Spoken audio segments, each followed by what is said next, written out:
people, another day, another Love Island review podcast edition. I'm so sorry, but I'm really hoping to be much better by the weekend. Hopefully tomorrow as well to show my face. But thank you so much for your well wishes last night. I really, really, really appreciate it. Health is wealth, okay? Health is wealth. But of course, I still wanted to share my views so you can get a gist of what's going on.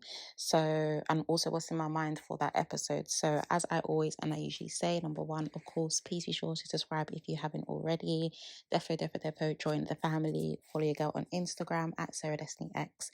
And as always, please get comfy and cozy with a hot Ribena and some snacks. And let's get into this review. So let's start off with Ron and Kai speaking. Of course, this was a follow-up from yesterday's ending episode with Shaq pretty much grilling Ron for how he treats Lana. Guys, I'm missing Zara, man. I can't lie, I'm definitely missing her in the villa. The villa just doesn't have any vim right now. It just seems quite bland. But as I did say yesterday, I'm very glad that Shaq put it on him. I mean, I think Ron needs a grilling. You can't treat people like that. And the issue, and this is the thing that I think Ron has a problem with understanding, the issue isn't that you've moved on, it's how you've done it. Like, I don't think he gets that you can't treat people like that. You know, you act like Lana is your priority, but every time a bombshell walks in, your head is doing up rotation. And it's not until you realize that there isn't something there that you think you can come back to your safety net. That's not how you treat people. So let's see how he chooses to graft for Lana back, and let's see if Lana does give him a chance. I am going to get into that later because I really don't want her to, if I'm going to be honest. I do think he needs to get a taste of his own medicine. Kai was, of course, saying that he wants to get to know Liv. Guys, I don't know. I'm okay with Kai and Liv coupling up so that we can send them out. I mean, 2-for-1 deal. It's just so interesting to me because Kai done all of that grafting for Sammy. Now Sammy isn't your priority. Ron done all that grafting for Sammy. Now she's not your priority. Is Tom even in the villa? I don't think I saw him in today's episode. So very interesting to now know that Kai now feels like his type is Olivia. Of course, you guys remember that I believe they picked each other in the beginning, but then he ended up stepping forward for Tanya, I believe. Either Tanya or Anime. One of the two was actually a couple of episodes ago. But yeah, of course, he ended up pulling Olivia for a chat on the beanbag, and they were saying that, yeah, they defo feel like there's something there that they should both explore. I don't feel like Olivia has a type. I feel like Kai is boring, as he has always been. So in honesty, they can couple up and we can get a 2-for-1 deal in sending them both home. Now, let's move on to Tanya and Lana coming back from the date. Of course, Jordan decided that he wanted to pick Sammy, and Casey decided that he wanted to go on a date with Olivia. I feel like Jordan's losing points in my eyes already, if I'm going to be honest. Definitely good looking, but he's giving me bland right now, very boring. He did say that he wants to get to know Olivia on a much personal and deeper level, and that he loves the way that she carries herself, etc., etc. I do think maybe that's because she's one of the older girls in the villa. He's 28, of course, Olivia's 27. But like I said, I don't know if it's quite early days, but I feel like his personality is quite bland right now.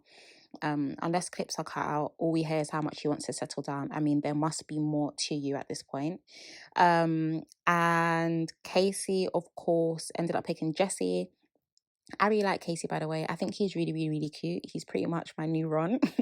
Of course, Will was quite upset with the fact that, you know, someone is picking my girl, but I don't feel like Jessie will even go for any other guy because I feel like she probably knows as well that Will was quite liked by the public. And as long as she stays with him, she'll definitely stay in people's good books and also in the villa as well. But overall, I would have been quite happy if they had whizzed through the dates. I did find them quite boring. But yeah, nice to have Jordan and Casey in the villa. Let's move on to the nighttime. Of course, Lana and Casey were speaking. I'm quite glad that her eyes are away from Ron. And like I said, I find them quite cute and I actually like them together. I can bear Lana when she's with Casey. I want the whole Lana and Ron situation to be completely wrapped up. And I just feel like with the way Ron treated Lana, it's only right that she moves on, and she moves on with someone who is more befitting for her. And whether or not that's Ron or Casey, I don't know, but I would prefer for her to definitely drift towards Casey. Of course, Ron and Shaq were speaking. I was actually screaming because Ron was definitely giving him his praises like, okay, Shaq, honourable, constable, respectable. You know, I respect you. I love you, bro. You're real. You're this, you're that. Definitely interesting. But Shaq did say that he feels like he involved himself too much in the situation and, of course, decided to apologise. I do get where he's coming from. You know, you do need to have self-awareness to not get yourself involved in too many situations. But Shaq is honestly one of the realest in terms of giving it to the guys in the villa. And I feel like Ron honestly needed that grilling. So very interesting. Ron did say that there is something there that very special with Lana that he just can't let go of. And I'm just wondering, When did you figure that out? And where is Sammy in all of this? I mean, all of you done the most for Sammy, and now all of you don't even really care to graft for her like that. Very, very, very interesting. Now, let's move on to Spencer and Olivia chatting. He said that he's been thinking that he loves her personality, but he doesn't feel like there's a spark. Spencer's boring too. Either the producers are cutting out scenes, or he's definitely joining Aaron in the furniture aisle. I don't really check for Spencer anymore. I doubt his mic hardly works. And I'm glad that him and Olivia decided to park their whole little situation. I personally didn't see a spark between them as well. And now, of course, you know that Olivia and Kai are definitely trying to see what can spring forth from their situation, even though I don't really care about that. Let's move on to Jordan speaking to Ellie. Honestly, I feel like his types are quite interesting. I know that it is very early days, but let's see how he gets on. I did tweet that I do feel like, race aside, he just seems to be picking boring girls. And someone, I think the person is even still commenting on my tweet now, saying, oh, do you want him to go for racially ambiguous girls? No, I said race aside, meaning it's not about the race of the girls that he's going for. It's not everyday black love at the end of the day, but I just feel like he is speaking and picking quite boring girls, excluding Tanya, of course. But that was that whole situation. I guess Ellie was shocked as well that, you know, Jordan found her quite attractive and also wanted to get to know her. We can briefly move on to Olivia and Kai speaking on the terrace. Once again, he's still boring. I don't feel like Sammy is an excuse that, oh, I just don't feel like there's anything there. He's just boring and it's kind of like self-awareness. I'm so sorry. They were flirting, I guess. They're ready to explore their situation. But like I said, they can couple up so we can vote them out. Okay, they can definitely do that. I wouldn't mind. Now let's move on to Ron and Lana having a conversation. She did say that he needs to be on job, and he said he wants to get back to the old them. I definitely feel like he's playing a game. Men like Ron don't deserve good things. Okay, like it's almost like guys that decide to branch out knowing that they still have a loyal girl somewhere who's definitely going to take him back no matter how far he decides to stretch. And I just feel like for Ron, it's too inconsistent for my liking, if I'm going to be honest with you. I mean, what is going on with Sammy once again? Have all of you decided to stop chasing her? Why were you wasting everyone else's time? If you knew you weren't going to give 100% to Sammy, then why did you create this whole hoo-ha of Lana? Is it for a storyline? I don't know. But for me, Ron defo just gives player vibes, and I won't be surprised if in Castlemore he acts mad, or if another girl comes in, he'll now come and say that's his type 100% on paper. So I don't really know. Like I said, I want Lana to 100% move on to Casey. Now we can briefly move on again to Kai and Sammy having a conversation. He said that he wants to get to know Olivia and that he doesn't feel like the vibe was really there. I feel like he chased Sammy, or he decided to choose Sammy, shall I say, to prove a point to Ron and Tom, like, yeah, I got her. I was able to pick first, so and so. But did you really? I mean, I feel like it was kind of wasted. I feel like not only does he lack self-awareness, he doesn't know how to read the room, because if he had read the room, he would have known that Sammy, even when talking to all of the guys, didn't really have that much of a strong relationship or connection with him, and was definitely more inclined to leaning towards more Ron and Tom. So I feel like he should have just given Ron and Tom the chance to pursue things with her by picking her as a couple, rather than him picking her first, trying to prove a point. But like I said, Kai's very boring to me. I don't really know, and I don't really care anymore. Let's move on. Sorry. Sorry, guys. I don't want to sound so blunt, but I just feel like Kai is so boring. I mean, I think he seems to think he's got the best personality in the world, but unless the producers are cutting out scenes, he is actually as boring as he looks. Now let's move on to the morning after. Of course, it was breakfast time, and Kai decided to make breakfast for Olivia, and Ron decided to make breakfast for Lana. Casey wanted to, but unfortunately he wasn't quick enough. And I'll be honest, even when Ron and Lana were having a conversation, I feel like he's really cocky with it, like almost like, yeah, I'm gonna win. If he wants to make you breakfast, he needs to be quicker. I need that to be shut down very quickly. And that's why I want Lana to go for Casey. Not just because I feel like her and Ron are quite annoying together. But at the same time, like, it's just to let you know you're really not the only fish in the sea. Like, there's other guys out there. And on top of that, I just want her to show him pepper. Like, I think Ron's cockiness needs to definitely die down. I mean, humble beginnings, early stages. You're doing a lot to get this girl back into your good books. To get back into her good books. Just be humble with it, you know, like, be nice, graft, and just do things normally. These whole side comments like, yeah, I'm gonna win, I'm gonna this, I'm gonna do that. For me, okay, this is just for me personally, I do think it comes across as being quite manipulative, almost like, I already know that we've got a good thing, so there's no way you're gonna give another guy a chance. I mean, the fact that you even have that mentality towards wanting to graft and get me back, it's definitely a red flag, but that's just me. Please let me know what you do think about the whole situation. Now let's move on to Will and Jesse speaking. Of course, they were just having a conversation, and he ended up getting a text that it was time for the lip locking challenge. You guys already know how I feel about some challenges, but this one for me, it's just given unhygienic. I mean, I know they all decided to brush their teeth. Okay, someone had to be. I think someone shouted, "Don't forget your tongue," which means maybe some of you are forgetting that your mouth is smelling.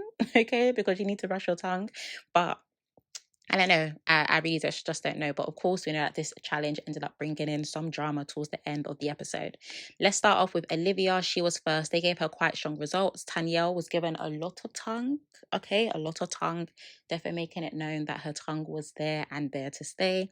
Jessie with the no lips. Okay, I'm sorry. Jessie's lips looked, oh my gosh, her kisses looked so painful. Like rocks were kissing rocks.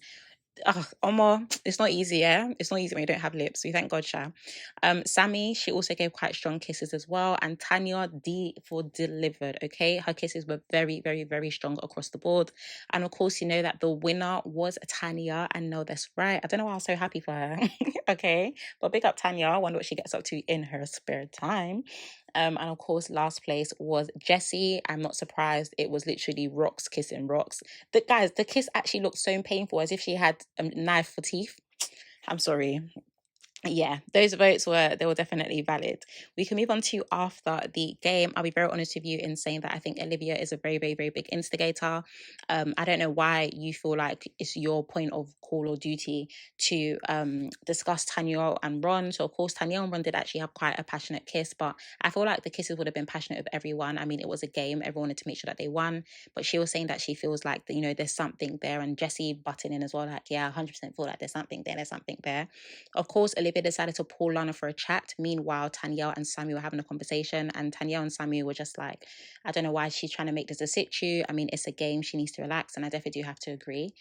Olivia pulling Lana for a chat. I mean, and this is what I mean. Like Olivia, Lana, and Ron. I know that they have definitely tried to bring out this little bestie trio between them, but I just don't feel like it's that deep at the end of the day. It's a game. We were all kissing. Just let it go. Stop trying to create a situation or butt your head into something that doesn't concern you. Of course, lastly, we can move on to Shaq. Shaq was fuming at the fact that Tanya wanted the game.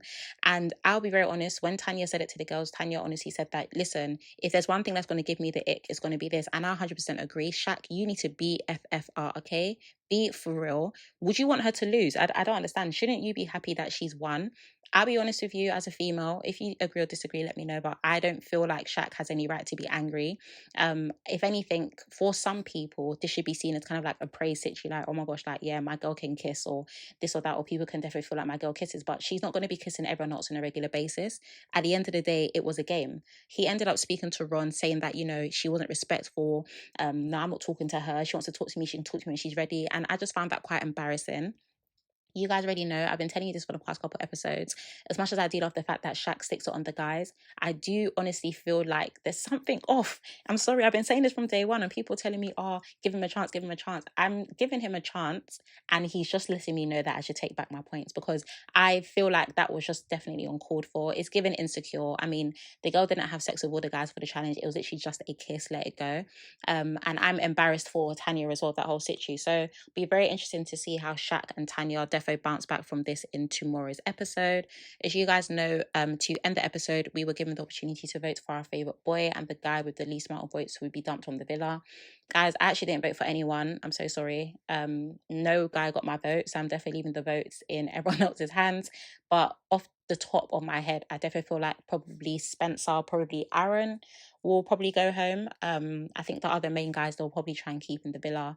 If I could vote for my favourite guy right now, I probably would vote Casey. But of course, Casey and Jordan were exempt from the vote because they are the two newest bombshells. But if you did vote, I'd definitely love to know who you decided to vote for down below. Overall, I think the episode was a bit bland, if I'll be honest. A few instances here and there, but yeah, I do feel like the episode was actually quite bland. So I'm hoping that, tomorrow's Friday, the final episode of the week, that Love Island producers definitely come to give us a little bit of something with more energy, more vibrancy, and yeah, all that good stuff. So yeah, I'd love to know what you guys did actually think of that episode down below. As always, if you haven't yet subscribed, be sure to subscribe and definitely join the family. And yeah, and thank you guys for your love, for your support, and also so much for your well wishes. Definitely hope to be in good spirits and back to our usual visuals by the weekend, Sunday, God willing, all that good stuff. But yeah, and I thank you guys for watching. Thank you for your support. I love you dearly, and I shall see you and speak to you tomorrow. Bye.